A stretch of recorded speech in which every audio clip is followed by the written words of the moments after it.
Hello friends and welcome back to Generation Pixel, and today, well, we're going to be talking about the most devious, dangerous and despicable creature known in the gaming universe, and that is none other than the Backlog.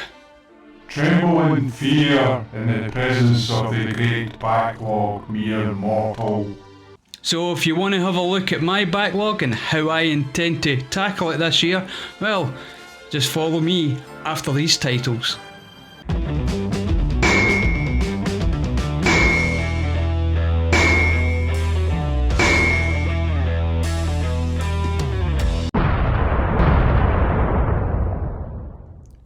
Okay folks, straight off the bat, there's no way you can deal with your backlog. Not properly anyway, definitely not completely. Not since 1979, and this unfortunately and fortunately isn't 1979 anymore. There are just too many games that you haven't got round to, that you've probably even bought, that you will never play. But we all make an attempt, and it's that attempt that separates us from mere mortals. So, how will I cope with my backlog? Well, what I've planned to do this year is tackle 5 games on the backlog. Not exactly a huge number, I understand, but as the years go on, games get bigger, more complicated and more involved. So I think it's only fair that 5's a reasonable number for me to get off my backlog this year. Now I know we're already partway into this year, but I have made an attempt on the games on my list. Or at least one, because I will be tackling them one at a time. And that first game that's coming off the backlog will be Persona 5. You are truly as he anticipated. This is truly an unjust game. But if my voice is reaching you, I beg you, please overcome this game and save the world. Now as I said, I've already started tackling Persona 5, and I'm glad I chose that first because it is long, and it is complicated, and it is involved. And to be frankly honest, I wish I'd started it much sooner, and the reason for that is not due to its length, just frankly because, well, I had thought that the JRPG turn-based battle system was gone, dead, buried, but no, here it is, in all its glory in Persona 5. It totally sidesteps the current trend towards action RPG and invests itself fully in turn-based battle mechanics. And I'll tell you what, I was so glad I was talked into playing this game. And credit where credit's due, well, thank you Plupachup for putting me onto this.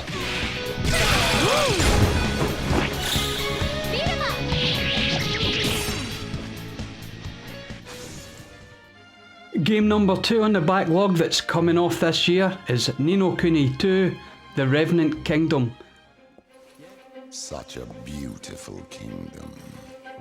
But then, beauty never lasts.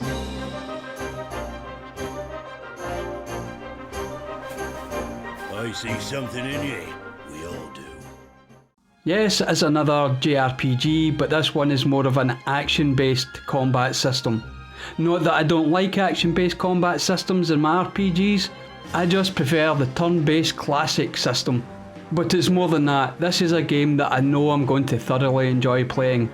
Because not only is it a JRPG, it's one that's moulded in a similar fashion to Suikoden, where you build a huge party of characters and build your own castle or kingdom. So straight after Persona 5 is completed, which hopefully won't be too long, I'll be straight on to Ninokuni II, The Revenant Kingdom.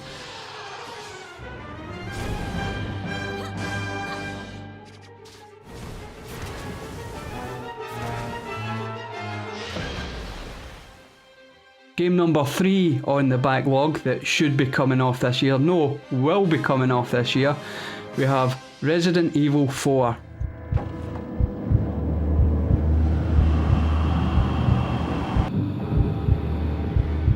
Name's Leon. Came here looking for this girl. Who are these people? Now, I didn't play Resident Evil 4 back on release because I was upset with the fact that it wasn't a classic Resident Evil game.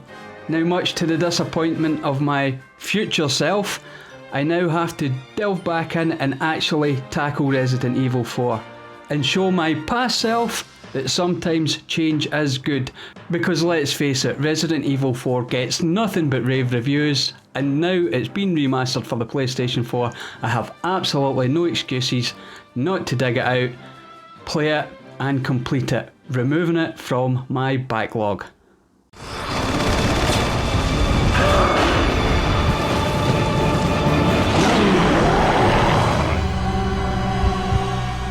Game number 4 in the backlog is a recent game, or a fairly recent game, and that is Death Stranding. Now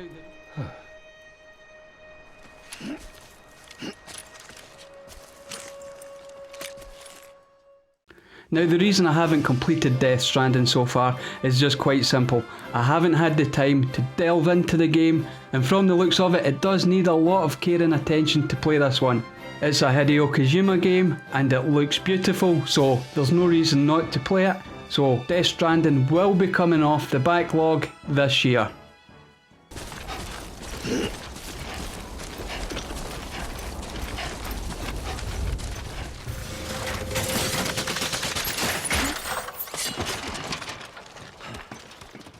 Game number 5 that will be coming off the backlog this year is, well, we have to go way back for this one.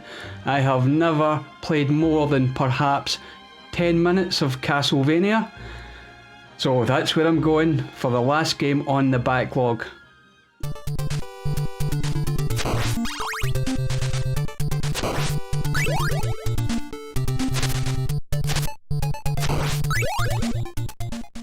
Now I know there'll be a lot of shock and horror that I have never sat down and played Castlevania, but hey, I'm doing it now, so don't at me.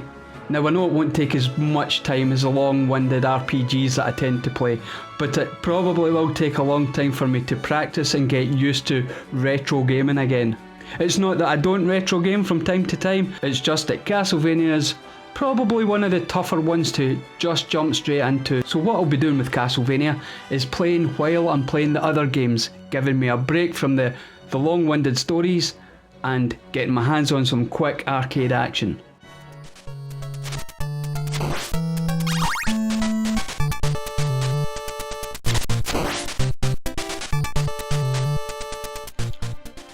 So there you have it, folks. 5 games that I plan to take off my backlog this year. Now, what about you? How's your backlog looking? Are you attempting to clear anything from it? Have you just never thought about clearing your backlog because it's just so humongous? If so, drop down in the comments, let me know what it is that you want off your backlog, or whether you even care about your backlog. As always, thank you very much for watching this video. Thank you very much for all the support that's coming to the channel, and of course, if you like this content or this type of content, which will change now and again, then hit the subscribe button. It's always there for you. Thank you again, and until next time, cheerio.